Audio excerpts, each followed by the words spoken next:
faranfanse faraku difference min bɛ fulankafoya kunbaba na fitini ɲɔgɔn cɛ diɲɛ ani lahara faraku min b'u ni ɲɔgɔn cɛ diɲɛ kɔnɔ faraku min bɛ fulankafoya kunbaba na fitini cɛ fɔlɔ la fɔlɔ fulankafoya fitini wasila de do ka taa fulankafoya kunbaba ma maana fulankafoya fitini de sira ye n'a b'i lase kunbaba ma wasila de do ale bɛ kunbaba kɔrɔ mɛ u ka diɲɛ kiiriw la fulankafoya kunbaba a b'i ka baara bɛɛ de tiɲɛ walaqad wuhiya ilayka wa ila alladhina min qablika la in asrakta la yahbatanna amaluka ni fulankafoya kunbaba yeri bolo baara ɲuman n'i b'a kɛ ni ala cɛ ni bato de a bɛ tiɲɛna wala wasaraku la habitanu ma kanu ya'malun fulankafoya kunbaba a b'i ka baara bɛɛ de tiɲɛ mais fulankafoya fitini a donna baara min na a b'o kelen de tiɲɛ masala ni e bɛ salli fana y'i dusukun kalasi k'o kɛ ala ye mais lagasara de i bɛ salli i yɛrɛ jira nani dusukun kɔnɔ lagasara salli la lagasara salli de bɛ tiɲɛ mais i ka salli fana salli foyi t'a la ou bien e ye wari bɔ 200 b'i bolo 100 dɔ bɛ y'i dusukun kalasi k'o di fantan ma i dusukun kalasilen 100 dɔ in o di to yɛrɛ jira dɔ ni dusukun kɔnɔ 200 in de tiɲɛna i ka 100 fɔlɔ min kɛra dusukalasi o ma tiɲɛ donc nin faranfasiya ye fɔlɔ ye fulankafoya kunbaba b'i ka baara bɛɛ tiɲɛ fulankafoya fitinin a donna baara min na dɔrɔn a b'o de tiɲɛ nin ye différence fɔlɔ ye différence filanan fulankafoya kunbaba mukhriju min al-millah a b'i labɔ diinɛ kɔnɔ pewu ni mɔgɔ min sara kan an y'a dɔn fulankafoya kunbaba b'a bolo huja jɔra kan a sara kan an t'a kɔ an t'a kasankɛ an tɛ salla kan an t'a dɔn silama kaburusow la musiriki o musirikiya kunbaba n'a ye alimamiya yɔrɔ la kana salla kɔ salli tɛ saha kɔfɛ mais diɲɛ kiiriw la hari n'a y'a sɔrɔ aw ma huja jɔ min kan komi kaburu batolaw filɛ cogo min sisan mɔgɔ o mɔgɔ bɛ taa kaburu jiyara ninnu na a bɛ suw tawafu a bɛ kantigɛli kɛ suw ye a bɛ dama kasi suw ye u b'u ka haju yira suw la u bɛ dafalen kɛ ni suw ye a kelen kelen n'i b'a dɔn n'a sara e kana salla kan hari ni e ma kɛ kafiri ye takfirul muayyan ka kɛrɛkɛrɛ karisa ye kafiri de a donnen do mɔgɔ o mɔgɔ bɛ kaburu bato la i ye kafiri de i b'a jate kafiri gɔrɔbali la donc e b'a kiiri diɲɛ la ni diɲɛ kiiriw ye ni o sara yɔrɔ min e kana salla kan e kana duwawu kɛ e kana foyi k'a ye a tun b'a ka kaburu bato min na a tun b'a dɔ de o a tun t'a dɔ de o b'a ni ala cɛ mais e b'a baara ɲɔgɔn na ni jahiru ye parce que cidenw ko ma kuranna kɔnɔ walaqad uhiya ilayya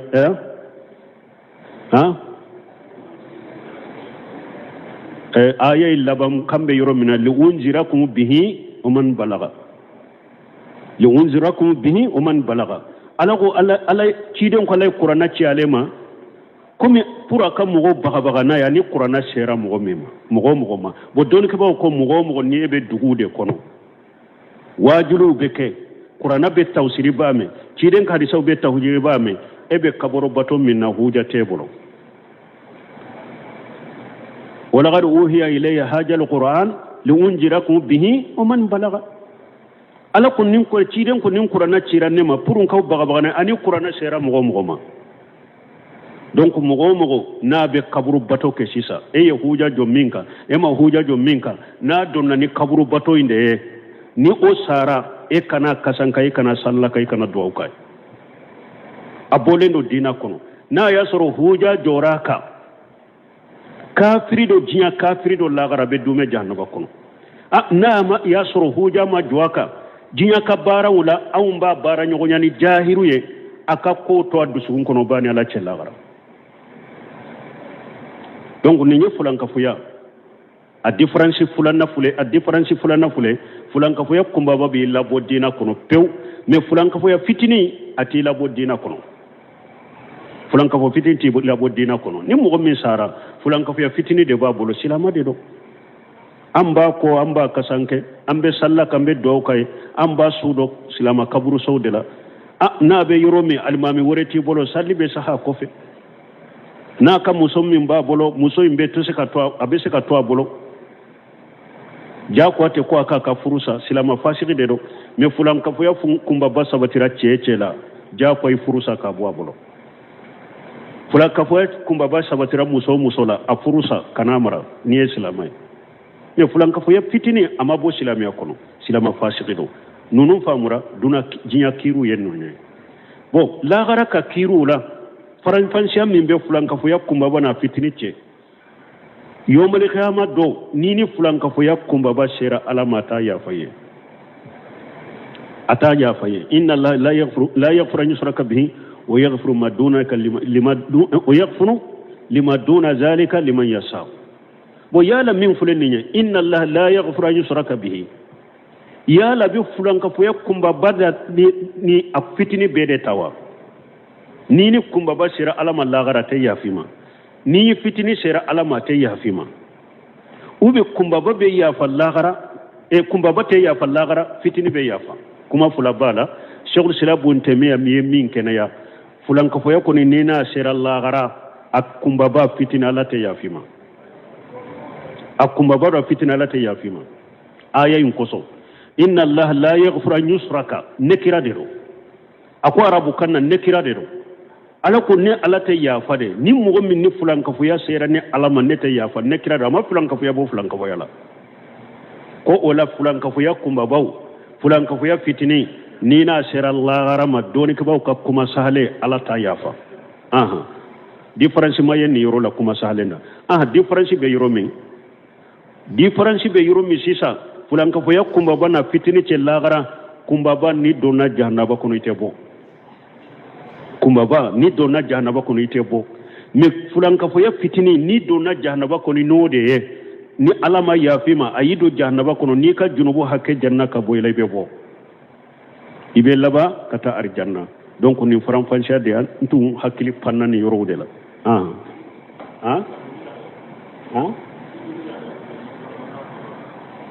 fulan ka wuya kumba ba awo jiwa kiru la i joni boni dagara mana ni kera musirke shirku kumba ba ni silamiya sariya be jamana kono jamana ka ewa qadiu bi iwele ni ma soka tobe karo silamiya kono ibe musirke min na ubi fa ka boyede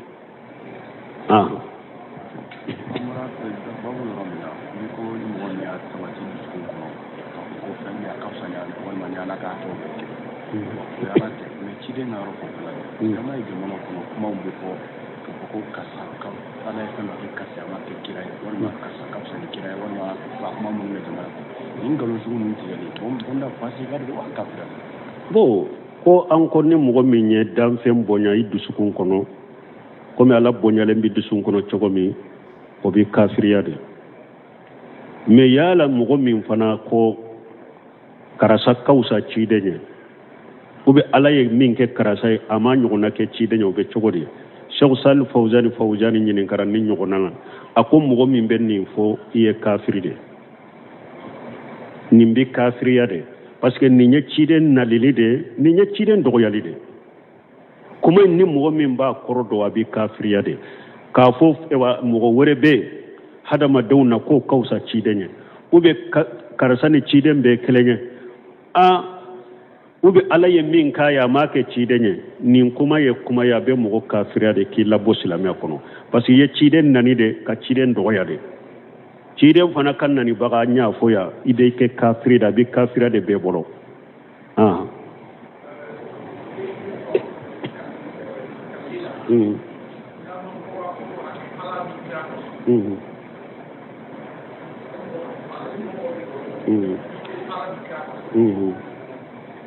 bon ko kalili rola mo ba fo nin kenye ala be kira koso bon ni nye shirikun kafiwa be jato de la shiriku dogole min be kuma kauna a kuma kalama de fulani parce que hari tawhid tigi chama ube nimbe pologotulo ka kumala alaka duwawu minani ala ne awa ciden horomai aka duwawu laba dora be ciden horoma faraka ate bo kalama ire uba ko ni mashiriku qafi kumalama fulanka foya de do parce que ciden yere tilela do nana ko ma salla washita ako ciden ma ni ala ni sonna ciden ko jalitani lillahi nidda qul ma sallahu faqat akuy be ne farala de kawa ko ni ala jinana e doro kana ne faraka na cugo do la qul ma sha allahu summa shita ciden ko ni tenya ni be ne fara ni be mo wore fara ala taka iba fo ni ala sonna no temena ka boy o ko fe ne sonna parce que ala ka so ani haddam fen ka so inte se ka ke kelenya category kelena ala ta bola re folo o ko fe be hada maden ta nati mais anyuma ye munye ka fo ni ala sonna ala kan nin kenye ala koso abanna kana ciden faraka ciden hadisa wure be dondola munafiqun u ye ciden ka sebo toro ciden sigide doko qumu bina nastaqisu bi rasulillah ko ayewuli an kan da makasi alala ni ciden ko innahu la yustaghasu bina ma yustaghasu billah ako mo goti da makasi ni ne de nyaabe da makasa ba da makasi ala de la mais an kana ko yana aywa an ka da makasi alala ni ciden horomay ay mo goti da makasi ni ne abe da makasi ala de la donc nu nye fulanka fo yakuma la mawde ako adogolen kuma la mawde fulani ne bon ni mo mi anye ko kele mun fo kalili yorola ni yoro fana la ni mo min ko ala ni ciden horoma abi duskun kono horoma min be ala wonyo na de be ciden bonya min be ala duskun kono wonyo na de be ciden abi kafiriya abe illa se fulanka fo yakuma bama mais ni abe e bolo ala ni ciden horoma be ala la de bonya be ala la de horoma be ciden bonya bal me ciden tabe ala ta koro obi duskun kono te kelenye bolo fulanka fo yak fitini bi bolo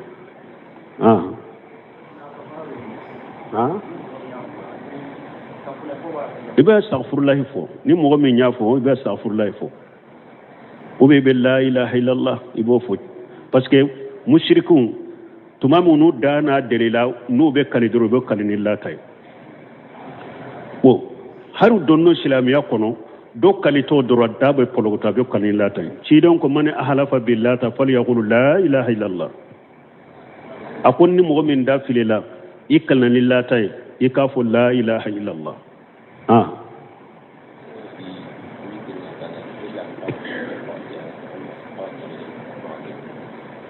ko doko wutiri be damina wakati juma asalli wakati be ba wakati juma wutiri salli be damina de ni safo salli wutiri salli adamina odena awa sufe nafila be ba damina odena bo don ke ko ni safo salli min fule nenye akera sa iye safo salli a wakati normali la ni safo salli koni wutiri wakati damina na sufe nafila wakati damina na akera sa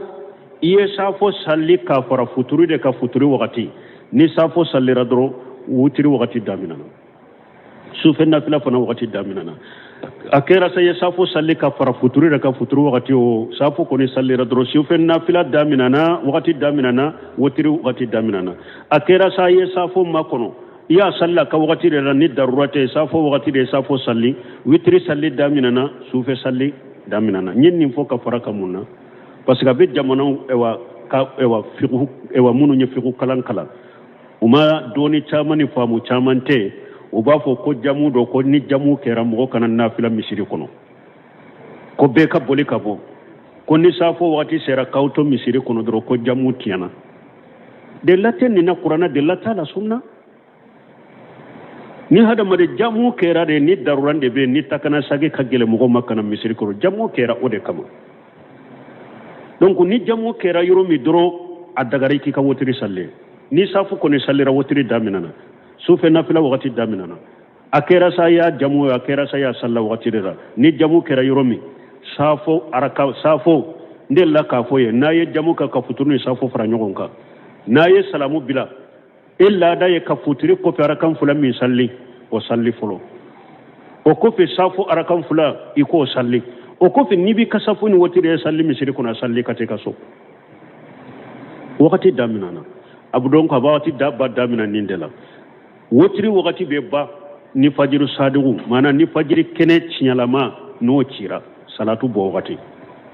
ni salatu fana bora fajiri kene cira fajiri wakati donna wotiri wakati be sufen nafila be wakati tara wotiri te siga salli wala hal mu'min na ya soro mi ka wotiri salli salatu bora wotiri te siga salli tuguni salatu bolen ko fe foyte ne rakatal fajiri te ka fara sogoma farda yereka sufen nafila be wakati tara wotiri wakati tara mi bi ka wotiri bilade ni tile bora qida ramuhi ni tamannu hake ni tile bora ni 15 minutes nyogona donc ibi ka wotiri ba sara mais ni bi wotiri sara tilela minye ewa wotiri ibo bola de wotiri te tilela wotiri be sufela la mana ni mugo min yaro wotiri dogoma yara kankelende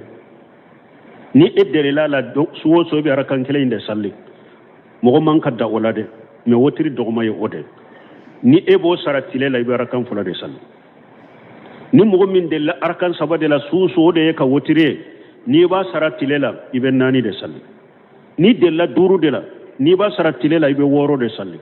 ni de la wolon fula ibe segi de salli ni de la tani kele de be tan fula salli o de la munya amba isetu ko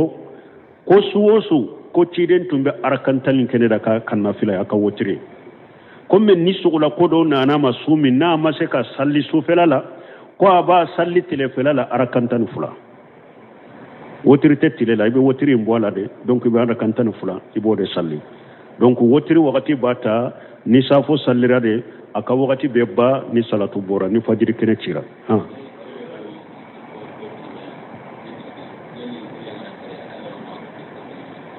konna ya soro mogomi ebe sabade tugu nyogona ika wotiri salli chogola nyu foka koro ni ba salli telefe be seka nani tugu nyogona la nani te tugu nyogona don ke baw yettembi ko ni rola araka nana ko aka salli ko nani ka salli salamu de be kewne nyogonje parce que tiden ka hadisa do be salatu layli wan nahar masna akon nafila wala sufe salli do tilefe salli do nafila do ko arakan fula de be salamu bila donc ko kana nani tugu nyogona ibe salamu de bulo ni nyogonje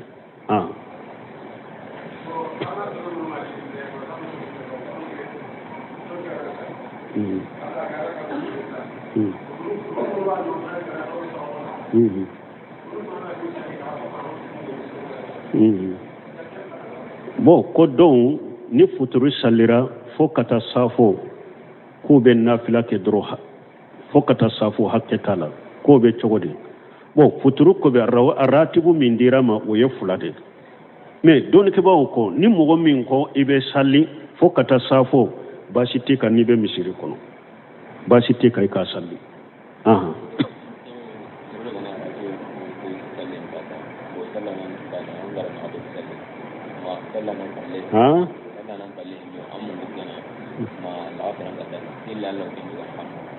bon koni mogo mi salli fana kofe e kala daye arakan fula be ba salli me inyana na ko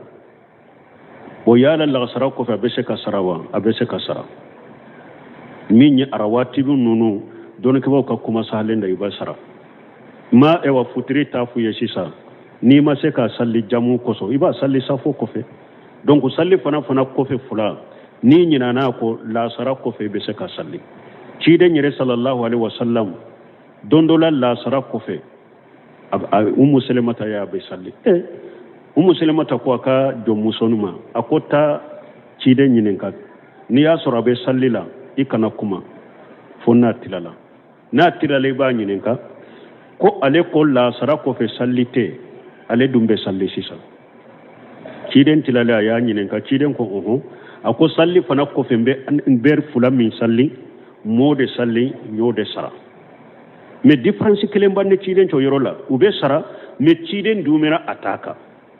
parce que ni ciden nye bara min ka tatiga be duma kade ode ato abe do bolo ko la sara ko fe be salli ko ciden sallira mais doni ke ba nyuma ko o ye ciden ka kere fende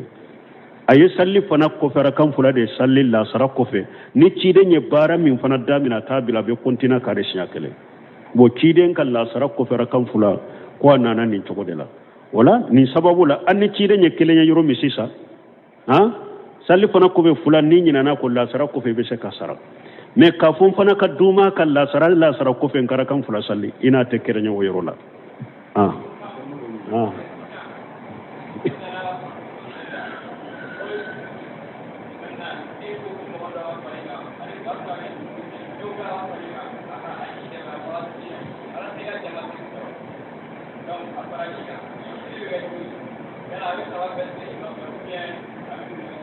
bon ka kuma surunya ne nana ya soro futuri la ya soro almamini jama sallira bon mogo munu sallira ka koro ko do ka farika puru ika jama salli baraji soro atigi faralika abake chogodi iya salli chogo ma abake chogo kelene la ka salamu bila abe sabainde salli nyogon fe ka salamu bila ah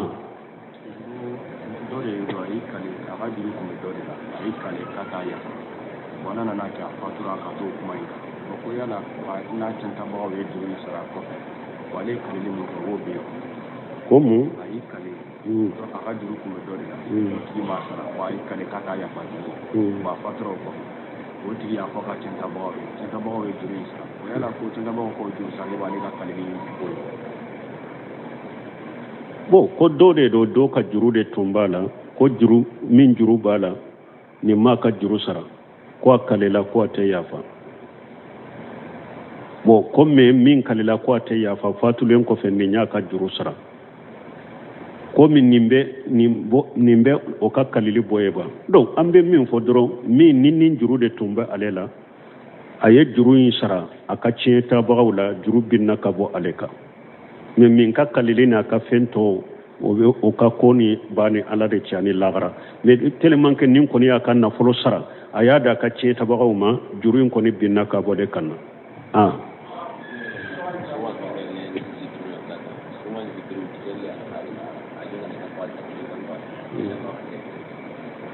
bon ko sogoma ka jikru ba damina wakati juma ka ba wakati juma don ke bawo ko sogoma ka jikru ya damina depuis fajiri fo kata tilejo sankaba chamancela wala fila fana ya damina depuis ni tile jengena ka sankaba chamance bila fo kata sufe donc me minyu o wakati ke chogo nyuma ye sogoma ka jikiru ibu fo fajiri kofe wala fila ka jikiru ibu fo la sara kofe ninda ya nyuma ah ah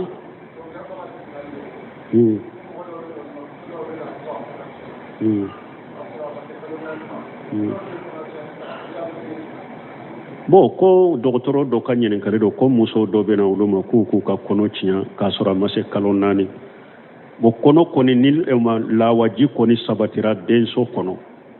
ko bi ka bɔ yen ni darura tɛ o ye haramu de cogo si kɔni kɔɲɔ tiɲa ye haramu de ni darura mana kɔɲɔ tiɲali ye haramu de n'a tigi ye o kɔnɔ tiɲa hari n'a ma kalo 4 dafa a ye junubu kɛ a ye haramu kɛ u ye ala sɔsɔ mais ni kalo 4 dafara de o ko ye nin faga o la nin différence de bɛ sinon kɔnɔ tiɲa sugu bɛɛ ye haramu de mais ni nin fiɲɛna ka don den na de a junubu bɛ bonya ka tɛmɛ ni nin ma k'a la n'a ma kɛ hadamaden ye wala sinon bɛɛ haramu mais dɔnnikɛw y'a yira de ni daruraw nana de dɔrɔn sani a ka kɛ den ye sani kalo 4 ka dafa ka kɛ hadamaden ye ni darura gɛlɛnw nana a bɛ se ka tiɲa o la a bɛ se ka tiɲa o la mais nin fiɲɛlen kɔfɛ k'a k'a la kalo 4 kɔfɛ darura si tɛ se ka bin darura si tɛ se ka tɔ ko an bɛ kɔnɔ in tiɲa mais sani ayiwa a ka kɛ hadamaden ye ni darura gɛlɛnw bɛ yen a bɛ se ka tiɲa mais ni daruraw tɛ haramu don a cogoya bɛɛ la ah alaykum salam ah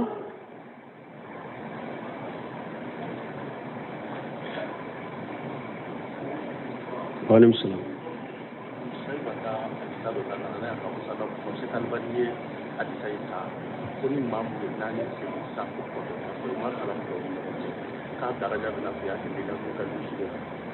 bon ni hadise nya fo ya sinya joli joli iba sura auto deriso lame ni nani ne ya jabi ya sinya joli ko nana musannafa bu sheba kono walbani ko ciden tumbe nani ciden ko ni mo min nani salli safo ko fe abe ko milati kadru baraji ni nani nya sege ka kuma fo ya ka shitu ngini ko den ko ya sege ka fo minye marufuye ko hadisa sabatira ciden ko ni mo min nani salli lati kadru baraji biye o masaha kata ciden ma me asru nana la shebon safo ko fe ube nani salli o sabatira ciden ka sheba bolo nani salliri sabatira ciden ka sheba bolo me salamu de be budu ni gonce anya fu cogomi ciden ka hadisa wore koso salatu layli masna ciden ko sufe salli ko ni fula de be salamu bula fula ni be bugari de kono salatu layli masna donc ni su nani mi shebo ya hara sabati ibe fula de salli ka salamu bura ka sage ka fula salli bon ko yoro sabana minye ka letre khadiri barari jema ka fonni ya salli letre khadiri so baraji beye ko hada maden kan ka tawakkufu ko yoro la parce que minye nim baraji nye kata kadi mugoma ni arakan nani koso abe hata ki derila jelen ka sore bro shikate minna nyen ninde fonni hadisa ka kola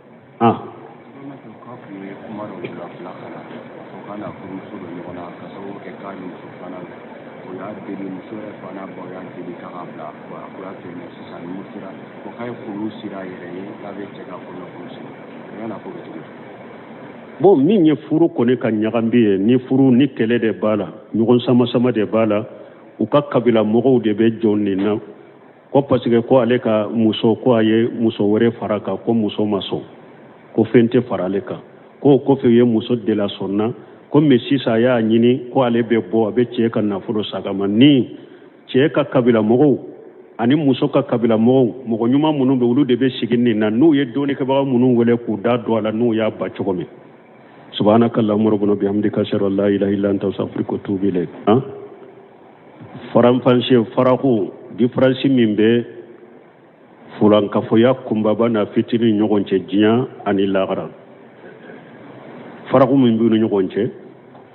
diɲɛ kɔnɔ farako min bɛ fulankafoya kunbaba na fitini cɛ fɔlɔ fulankafoya fitini wasila de do ka taa fulankafoya kunbaba ma maana fulankafoya fitini de sira ye n'a b'i lase kunbaba ma wasila de do ale bɛ kunbaba kɔrɔ mɛ u ka diɲɛ kiiriw la fulankafoya kunbaba a b'i ka baara bɛɛ de tiɲɛ walaqad wuhiya ilayka wa ila alladhina min qablika la in asrakta la yahbatanna amaluka ni fulankafoya kunbaba yeri bolo baara ɲuman ni b'a kɛ ni ala cɛ ni bato de a bɛ tiɲɛna wala wasaraku la habitanu ma kanu yamalu fulankafoya kunbaba a b'i ka baara bɛɛ de tiɲɛ mais fulankafoya fitini a donna baara min na a b'o kelen de tiɲɛ masala ni e bɛ salli fana y'i dusukun kalasi k'o kɛ ala ye mais lagasara de i bɛ salli i yɛrɛ jira nani dusukun kɔnɔ lagasara salli la lagasara salli de bɛ tiɲɛ mais i ka salli fana salli foyi t'a la ou bien e ye wari bɔ 200 b'i bolo 100 dɔ bɛ y'i dusukun kalasi k'o di fantan ma i dusukun kalasilen 100 dɔ in o di to yɛrɛ jira dɔ ni dusukun kɔnɔ 200 in de tiɲɛna i ka 100 min kɛra dusukalasi o ma tiɲɛ donc nin faranfasiya ye fɔlɔ ye fulankafoya kunbaba b'i ka baara bɛɛ tiɲɛ fulankafoya fitinin a donna baara min na dɔrɔn a b'o de tiɲɛ nin ye différence fɔlɔ ye différence filanan fulankafoya kunbaba mukhriju min al-millah a b'i labɔ diinɛ kɔnɔ pewu ni mɔgɔ min sara kan an y'a dɔn fulankafoya kunbaba b'a bolo huja jɔra kan a sara kan an t'a kɔ an t'a kasankɛ an tɛ salla kan an t'a don silamɛ kaburusow la musirikiya kunbaba n'a ye alimamiya yɔrɔ la kana salla kɔ salli tɛ saha kɔfɛ me jinya kirula hari na ya soro aw ma huja jo minka komi kaburu bato law fle to komi sisa mugo beta kaburu bato kaburu jiara nunu na abe su tawafu ubi abe kantigale ke suye abe dama kasi suye ubuka haju rasula ube dafalen ke ni suye akelen kelen ni ba do nasara e kana sallaka har ni e ma ke kafire takfirul muayyan ka kira karasai kafiri de a donen da mugo be kaburu batola ye kafiri de iba jate kafiri gorobali la donc iba kiri jinyala ni jinya kiru ye ni o sara yoromi e kana sallaka e kana duwauke e kana foi kai atumba ka kaburu bato minna atumba do de atunta do de o bani alache me e ba bara nyogona ni jahiru ye parce que ci don comme Qur'an kono wala gar uhiya ilayya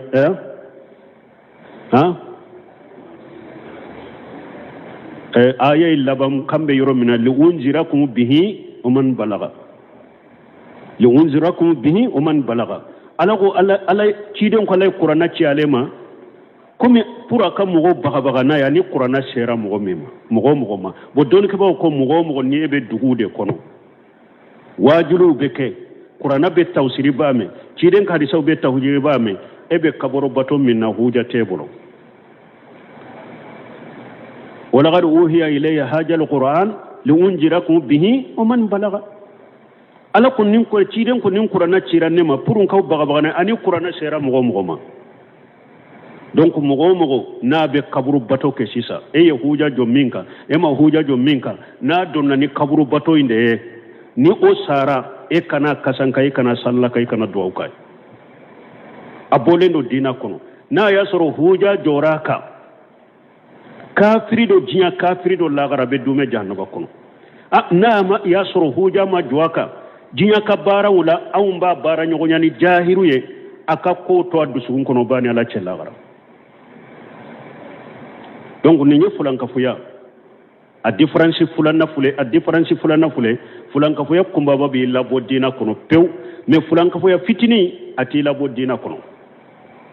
fulanka fo fitini ti labo dina kono ni mo min sara fulanka foya fitini de babolo silama de do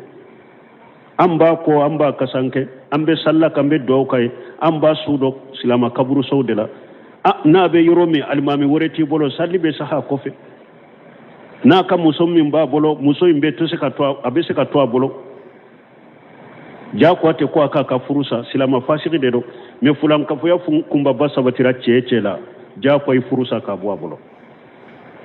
fulan ka foya kumba basa batira musola a furusa kanamara ni islamai me fulan ka foya fitini amabo silama kono silama fasiki do nunu famura duna jinya kiru yenno ne bo la gara ka kiru la faran fansiam min be fulan ka foya kumba bana fitini che yomali khiyama do nini fulan ka foya kumba ba shera alamata ya faye ata ya faye inna allaha la yaghfiru an yushraka bihi wa yaghfiru ma dunaka lima duna zalika liman yasha bo yala min fulen ni inna allaha la yaghfiru an yushraka bihi yala bi fulan ka foya kumba bada ni afitini bede tawa nini kumba ba shera alama lagara ta yafima ni fitini sera alama te yafima ube kumbaba be yafa lagara kumbaba te yafa lagara fitini be yafa kuma fula bala shaykhul silabun temiya min kenaya fulan ka foya koni nina sera lagara akumbaba fitina la te yafima akumbaba do fitina la te yafima aya yin koso inna allah la yaghfiru an yushraka nekira dero akwa arabu kanna nekira dero ala ko ne ala te yafa